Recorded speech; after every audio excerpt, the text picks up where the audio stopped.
Hello friends, welcome back to SRV Kalakkals. இன்றைக்கி நாம் தக்காளி வச்சு ஒரு சட்னி ரெசிபி தான் பார்க்க போகிறோம். வாங்க எப்படின்னு வீடியோக்குள்ளே போய் பார்க்கலாம். நம்ம சேனலில் ஃபஸ்ட் டைம் பார்க்குற வியூஸ் ப்ளீஸ் சப்ஸ்கிரைப் பண்ணி வச்சுக்கோங்க. அப்போ தான் நான் போடுற வீடியோஸ் எல்லாமே மிஸ் ஆகாமல் உடனே உங்களுக்கு நோட்டிஃபிகேஷனில் வரும். நிறைய வியூஸ்னும் சேனலை சப்ஸ்கிரைப் பண்ணாமலே பார்த்துட்ருக்குறீங்க. ஸோ ப்ளீஸ் சப்ஸ்கிரைப் பண்ணிவிட்டு பாருங்கள்.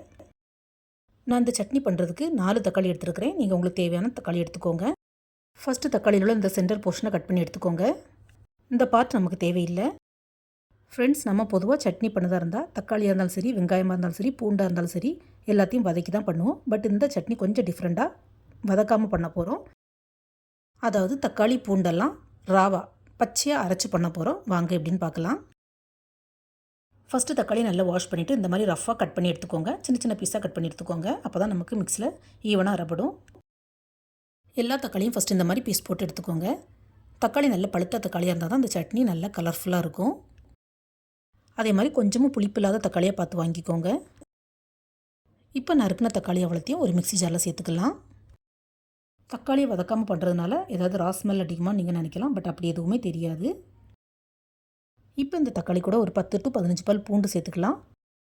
பூண்டோட அளவு ஜாஸ்தியாக இருந்தாலும் சட்னி நல்ல டேஸ்ட்டாக தான் இருக்கும். இப்போ இது கூடவே 1 ஸ்பூன் மிளகாத்தூள், நார்மல் மிளகாத்தூள், அதுக்கப்புறம் 1 ஸ்பூன் காஷ்மீரி மிளகாத்தூள். இது ஜஸ்ட்டு கலர் கொடுக்கும், காரம் சுத்தமாக இருக்காது. கூடவே 1 ஸ்பூன் உப்பு, அப்புறமா கொஞ்சம் புளிக்கரைசல் 1 ஸ்பூன் போல் சேர்த்துக்கலாம். தண்ணி எதுவும் சேர்க்காமல் இந்த புளிக்கரைசலை ஊற்றி அரைச்சி எடுக்கணும்.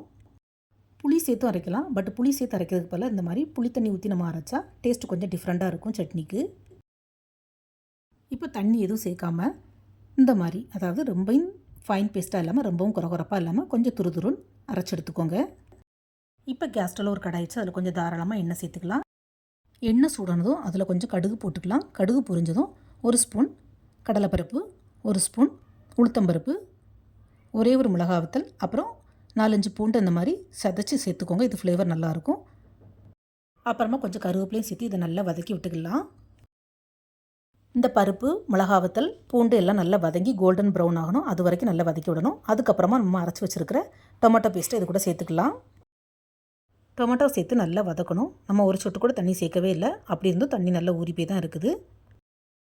இப்போ இந்த டொமேட்டோவில் தண்ணி அவ்வளோ நல்லா வற்றணும். அது வரைக்கும் சுண்ட வதக்கணும்.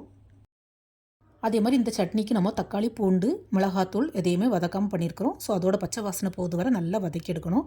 அப்போ தான் டேஸ்ட் நல்லாயிருக்கும். தக்காளியில் உள்ள தண்ணியெல்லாம் நல்லா வதங்கி வரும்போது இந்த சட்னியோட குவான்டிட்டி ரொம்ப கம்மியாயிரும். சப்போஸ் உங்களுக்கு சட்னி ஜாஸ்தியாக தேவைப்படுனா டொமேட்டோ கொஞ்சம் அதிகமாக சேர்த்துக்கோங்க. அதே மாதிரி சட்னி லாஸ்ட்டு இறக்கும்போது கொஞ்சமாக பெருங்காயத்தூள் சேர்த்துக்கோங்க. எனக்கு வீடியோவில் மிஸ் ஆயிட்டு. காயப்பொடி சேர்க்கும்போது ஃப்ளேவரும் நல்லாயிருக்கும், டைஜஷனுக்கும் ரொம்பவே நல்லது. சட்னி இந்த மாதிரி வதங்கி கெட்டியாக வரும்போது இன்னும் கொஞ்சம் கலர் கொடுக்கும். இந்த ஸ்டேஜில் நம்ம கேஸ் ஆஃப் பண்ணிடலாம். இந்த சட்னி இட்லி, தோசைக்கு மட்டும் இல்லை, சப்பாத்திக்குமே நல்லாயிருக்கும். இதே மாதிரி நீங்களும் வீட்டில் ட்ரை பண்ணி பாருங்கள் ஃப்ரெண்ட்ஸ். எப்போவும் ஒரே மாதிரி இல்லாமல் இந்த மாதிரி கொஞ்சம் டிஃப்ரெண்ட்டாக செஞ்சு பார்த்தா எல்லாருக்குமே பிடிக்கும். இந்த வீடியோ பிடிச்சிருந்தா மறக்காமல் எஸ்ஆர்வி கலக்கல்ஸை லைக், ஷேர் அண்ட் சப்ஸ்கிரைப் பண்ணுங்கள். தேங்க்ஸ் ஃபார் வாட்சிங். See you. Bye.